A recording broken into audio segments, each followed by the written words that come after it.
Saludamos al señor William Murillo. Él dirige la organización 1-800 Migrante. William, bienvenido. Quisiéramos saber cómo se están viviendo las cosas allá en Estados Unidos, particularmente para los ecuatorianos emigrantes y en forma muy particular para quienes no tienen un estatus formalizado, viven aún en la ilegalidad. ¿Cómo están las cosas con el nuevo gobierno que se perfila ya de Donald Trump? Gustavo, muchas gracias por la invitación. Siempre un gusto estar con usted.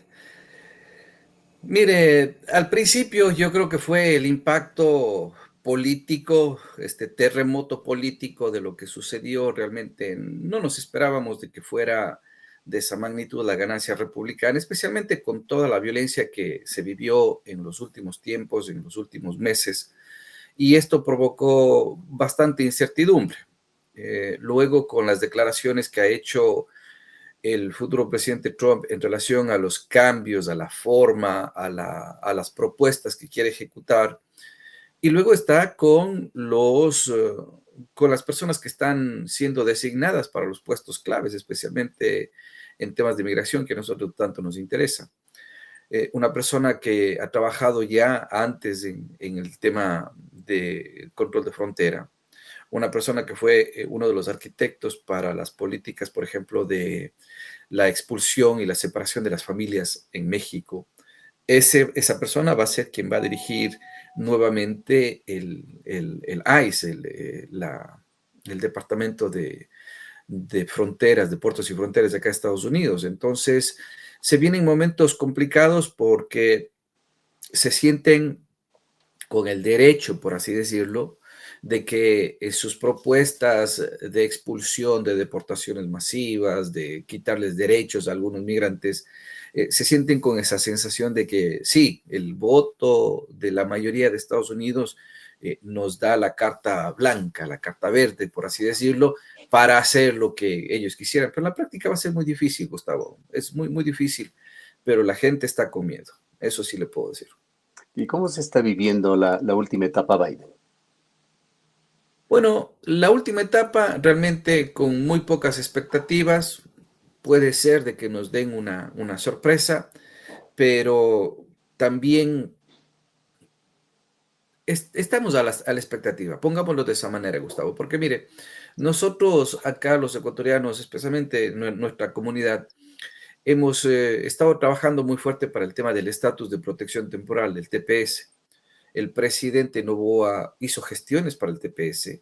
Acá las organizaciones comunitarias, las organizaciones de migrantes, muchos liderazgos personales, hemos trabajado con senadores, con congresistas, hemos hecho lobby con organizaciones para que se tome en consideración la emisión del TPS, el estatus de estatus de protección temporal para los ecuatorianos en los Estados Unidos, y nos dijeron que en su momento, porque era electoral, no nos daban. Bueno, ya perdieron. Puede ser que nos den, existe esa posibilidad. Y si es que se da eso, por ejemplo, sería un regalo de Biden para la comunidad ecuatoriana y nos daría 18 meses de tranquilidad y el tiempo suficiente para que los ecuatorianos y el gobierno ecuatoriano puedan sentarse a trabajar con la futura administración Trump, por ejemplo, para llegar a un acuerdo binacional, a un acuerdo multinacional, a un nuevo acuerdo migratorio. Nos darían el tiempo suficiente para el lado político y nos darían el lado suficiente para los ecuatorianos que puedan de alguna forma regularizar su situación, porque una cosa es estar indocumentado y otra cosa ya es tener un estatus de protección, un nivel superior ya en términos jurídicos, que luego podría convertirse en un cambio de estatus a víctima, asilo, eh, matrimonio. O sea, hay varias opciones para los ecuatorianos, pero mientras estás siendo documentado no tienes nada. ¿Tiene usted alguna estimación de cuántos ecuatorianos habrán aplicado, habrán solicitado el TPS? Es que no hay TPS. Nosotros estamos esperando a que nos aprueben el estatus de protección temporal. Es decir, Pero quedó si eso en hubiera, suspenso, no se pudo ni siquiera iniciar un procedimiento. ni siquiera se pudo iniciar por el tema de que el tema político. Nos decían eso, no, aguanten, no podemos hacer bulla, es demasiado complicado. Si les damos el TPS va a ser igual complicado para Trump, para Biden, perdón. Y bueno, resulta de que el tema de la migración no fue tanto como para perder la presidencia y resulta que se descuidaron de otros temas y tenemos a Trump con una mayoría legislativa en el Congreso, en el Senado, que dicho sea de paso, no es tan malo esto tampoco, Gustavo, porque ¿qué es lo que ha pasado en los últimos años, en los últimos 30 años? Que los republicanos han querido hacer una reforma migratoria y los demócratas no han querido.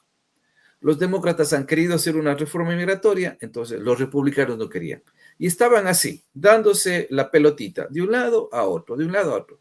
Hoy ya no va a ser posible, porque la administración Trump tiene al Ejecutivo y al Legislativo en el Congreso y en el Senado, los dos que se necesitan para hacer los cambios necesarios en las leyes.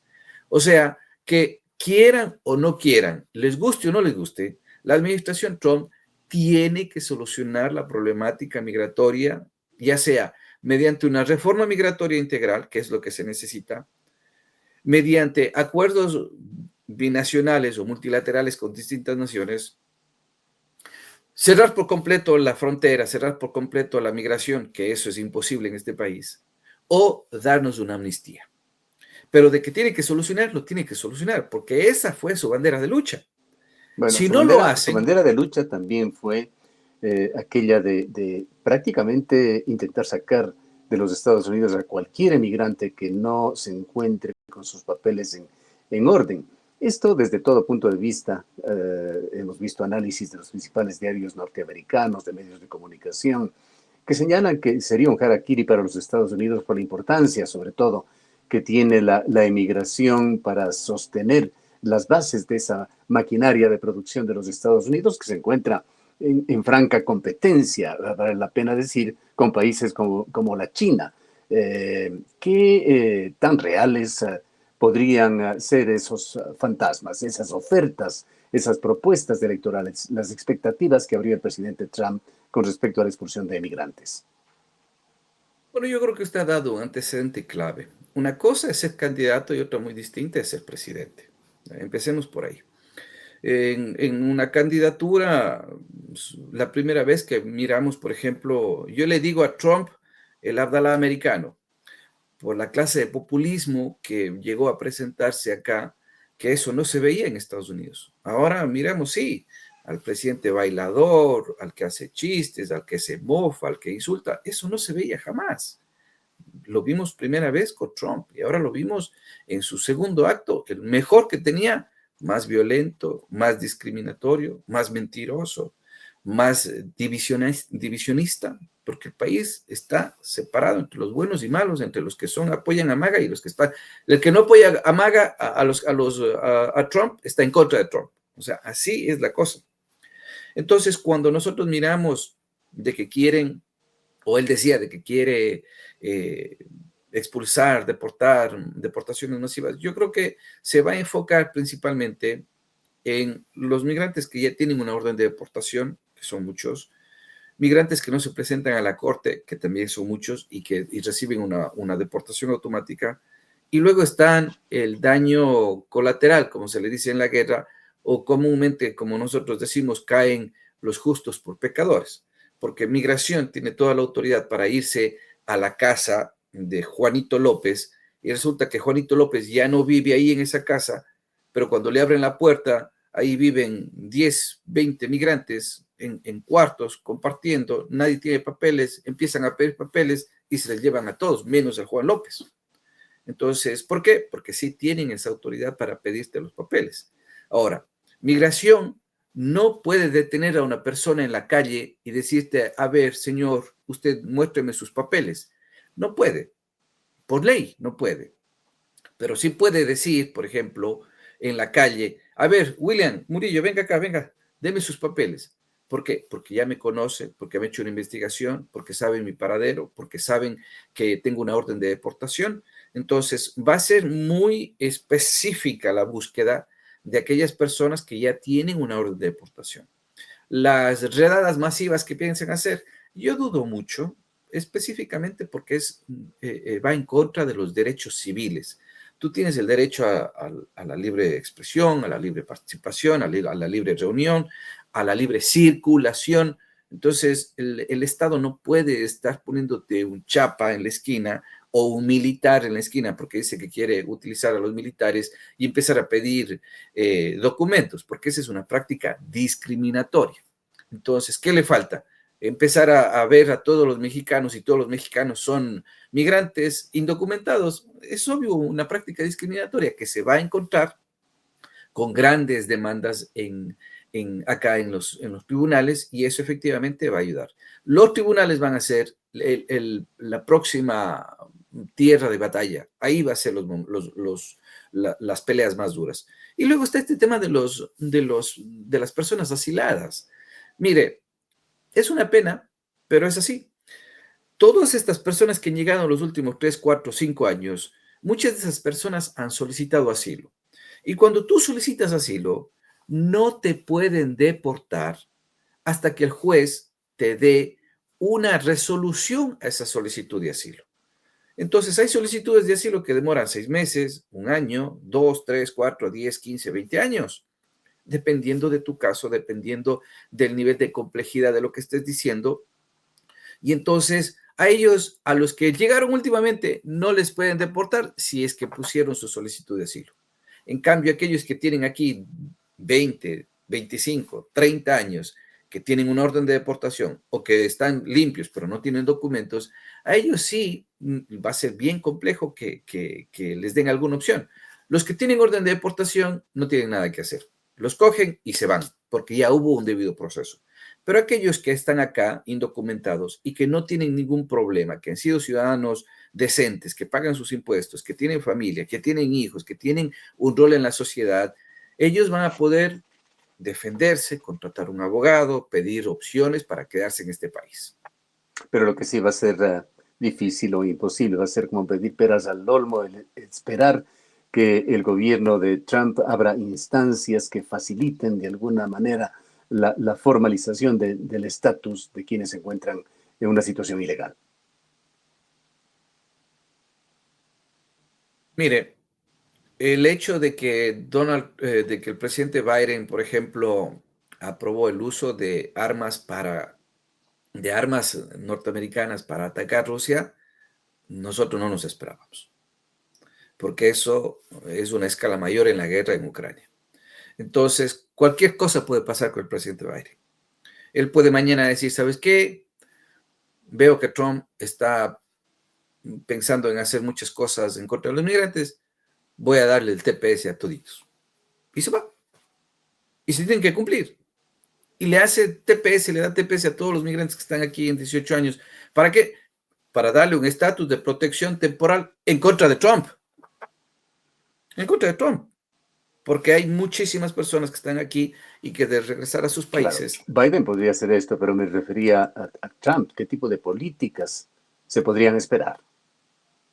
Complejas. No, no, no. Él va a tratar de cumplir con sus propuestas que fueron las de campaña. Eh, Muchos congresistas y senadores se unieron a esas propuestas. Ellos van a tener que hacer alguna clase de reformas a la ley, de solucionarlo, de ser posible. Pero están viendo, ya inclusive yo estaba mirando ya algunos artículos de prensa en donde se están dando cuenta de que va a ser difícil hacer eso. No tienen la gente, no hay los recursos. Es mucha gente la que necesitan. Ahora mismo hay 1.8 millones de personas en las cárceles de todos los Estados Unidos. No hay dónde poner más gente. Entonces, ponerse a construir ahora un centro de detención. Si ahora hay 1.8 millones de personas y es una industria multimillonaria, imagínense lo que significa poner 11 millones de indocumentados en las cárceles. Es súper Bien, difícil. ahora, ese camino tan empedrado de dificultades que siguen los inmigrantes que deciden cambiar su suerte, hablemos de los migrantes ecuatorianos, y tratan de llegar de lograr ese sueño americano, comienza en Ecuador y termina allá, y hay todo un paso intermedio con enormes dificultades también en el camino. Hemos visto reportajes de Al Jazeera, por ejemplo, sobre todas las peripecias que tienen que sufrir los emigrantes en los países de Colombia, los centroamericanos, particularmente México, que ha adquirido compromisos muy fuertes con el gobierno de Biden para tratar de detener la emigración dentro del territorio mexicano. Cuéntenos algo sobre todas esas aventuras que tienen que pasar, los riesgos, las vicisitudes, los emigrantes antes de llegar siquiera a la frontera. Es una pregunta súper amplia, Gustavo, y bastante compleja, porque no estamos hablando de migrantes como porque ellos quieren migrar. No, o sea, estamos hablando de seres humanos, de familias que ya quizás experimentaron muchas cosas en nuestro país, ya se pusieron en el negocio y les fue mal, ya estuvieron trabajando en una empresa y les explotaron, ya se puso un puesto y les fue mal, fueron a una empresa y ha sido, es como una cascada de negativos, ¿no? Hago una cosa, me va mal, hago otra cosa, me sale mal, y la gente se cansa. Y luego, aparte de eso, estamos que no hay luz, que no hay doctores, que te trata mal en los hospitales, de que no llega la policía, que la impunidad reina, que el que se roba una gallina lo sentencian años, el que se roba cientos de millones le llaman perseguidos políticos. Entonces, esa clase de cosas a la gente llega a un punto en donde se cansan y dicen, ¿sabes qué? Me voy. En nuestra provincia, en nuestra ciudad, nosotros hemos visto que Cuenca sigue expulsando a muchísimas personas.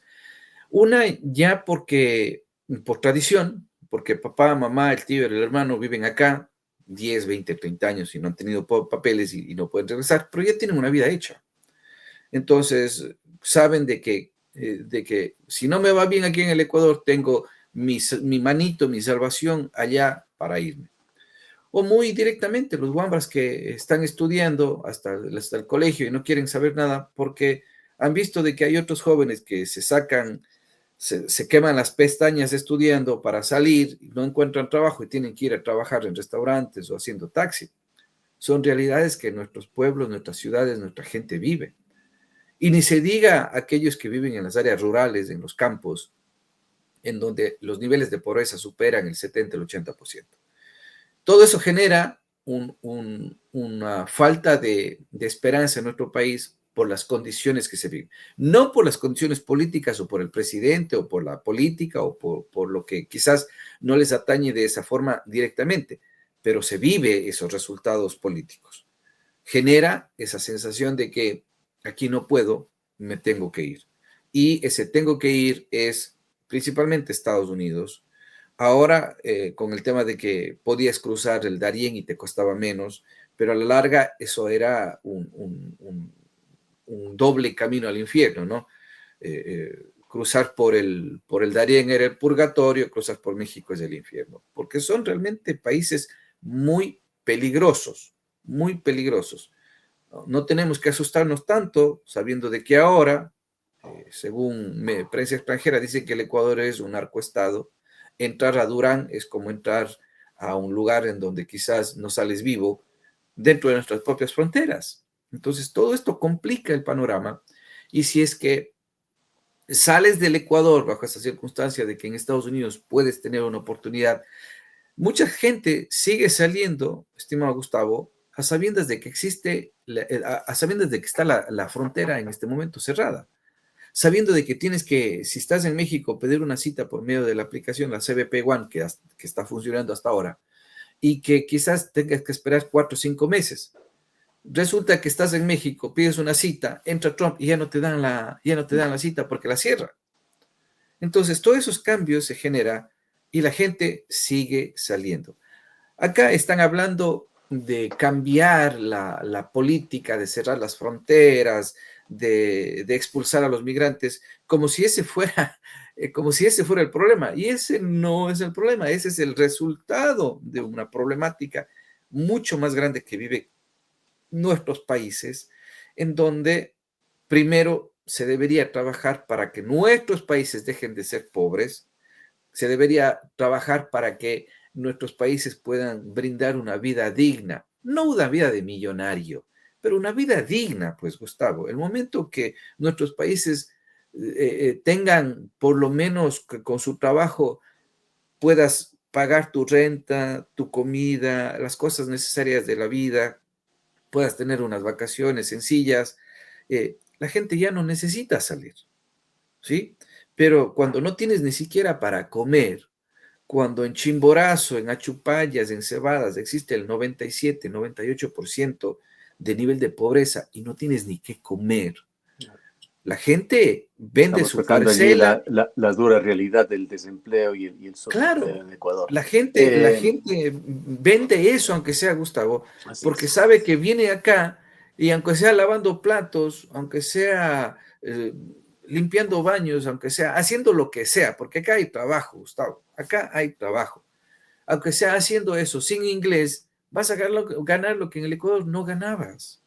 Y Ujú. ese es el incentivo, Bien. porque acá se necesita Para muchísima mano finalizar, de obra. William, el tiempo se nos va agotando. Hablemos algo sobre lo que es la cotidianidad en Ecuador. Algo le escuché allí de las dificultades para los emigrantes o potenciales emigrantes que viven en el país, entre ellos la falta de luz, la falta de energía eléctrica que ha trastocado todo tipo de actividades. ¿Cómo influyen dentro de esa intensa tramitología que se basa también en una comunicación adecuada entre el norte y el sur? Mire, nosotros estamos muy unidos en términos jurídicos, en términos tecnológicos, económicos, políticos con Estados Unidos y con varios países, también con España, Italia, Chile, Argentina, que hay muchísimos ecuatorianos. Entonces, ¿qué pasa? Que muchos de los ecuatorianos que están acá en Estados Unidos y en el exterior necesitan muchos trámites, ya sea para divorcios, para registro civil, para demandas de alimentos, herencias. Acá nosotros hemos visto, por ejemplo, de que con la ganancia de Donald Trump, ahora sí los migrantes ecuatorianos están asustados y han empezado, por ejemplo, a solicitar pruebas para el asilo que estaban muy complacientes pensando de que voy a extender, extender, extender, hasta que realmente necesite esas pruebas para presentar en la corte y eso sea mi carta de salvación. Ahora no saben qué va a pasar con Trump. Entonces ahora sí, nos dicen, ahora sí quiero las pruebas, no importa, vamos adelantando. Pero resulta que una cosa es querer y otra cosa es poder hacerlo. Entonces nos solicitan a nosotros, por ejemplo, hacer pruebas para la Corte de Inmigración en sus casos de asilo. El 45 a 50% de documentos se consiguen en el Ecuador, en las notarías, en los ministerios, en el sistema de justicia, en, El las, registro civil. en el registro civil. Son muchos documentos cuando lo que tú necesitas, una, mm, tienes que hacer cita con el notario, pero resulta que no hay luz. Cuando vas con el notario, te ayudan, sí, y ahora tienes que legalizar y resulta que tienes que irte a Sogues para apostillarlo y no hay luz. Entonces, pierdes tiempo. Si eso se trata de una persona, molesta. Cuando se tratan de cientos de personas, de miles de personas, entonces miramos el impacto que tiene los problemas de Ecuador acá en Estados Unidos, Ujú. porque eso también genera bastante incertidumbre de no saber si es que vamos a poder Aparte, conseguir documentos que quizás en su momento son súper importantes para sus aparte casos. de nuestras duras realidades que son incluso más duras para las personas que se encuentran dentro de estos complejos y dolorosos procesos. Muchas gracias, William, por habernos acompañado. Un gusto, Gustavo. William Murillo dirige la organización 1-800 Migrante.